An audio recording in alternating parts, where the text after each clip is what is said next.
ঘূর্ণিঝড় রেমালে ক্ষয়ক্ষতির কারণে ১৯ উপজেলা নির্বাচন স্থগিত করেছে নির্বাচন কমিশন। কমিশন সচিব মোহাম্মদ জাহাঙ্গীর আলম সাংবাদিকদের কথা জানান। তিনি বলেন, ঘূর্ণিঝড়ের কারণে কোথাও পানি ঢুকেছে, কোথাও বিদ্যুৎ নেই, যোগাযোগ বিচ্ছিন্ন রয়েছে, তাই নির্বাচন স্থগিতের সিদ্ধান্ত নেওয়া হয়েছে। তৃতীয় ধাপে ১০৯টি উপজেলায় ভোট হওয়ার কথা ছিল ২৯ মে।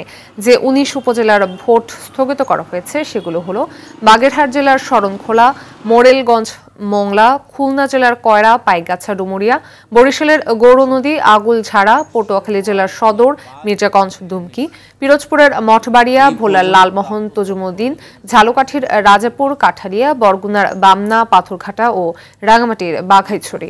প্রাপ্ত তথ্য অনুযায়ী যে সমস্ত নির্বাচনী এলাকাগুলোতে জলোচ্ছ্বাসের পানি প্রবেশ করেছেন, কোথাও কোথাও বেড়িবাঁধ ভেঙে পানি প্রবেশ করেছেন, কোথাও কোথাও ঘূর্ণিঝড়ে গাছ উপড়ে পড়েছেন, কোথাও বিদ্যুৎ সংযোগ বিচ্ছিন্ন রয়েছে, এই সব কিছু বিবেচনায় নিয়ে জেলা প্রশাসক এবং বিভাগীয় কমিশনারদের নিকট থেকে প্রাপ্ত তথ্যের আলোকে আপাতত স্থগিত ঘোষণা করেছেন। উপকূলীয় 18টি এবং রাঙ্গামাটি পার্বত্য জেলার একটি হেলি সাপোর্ট কেন্দ্র আছে, এটা হলো একটি।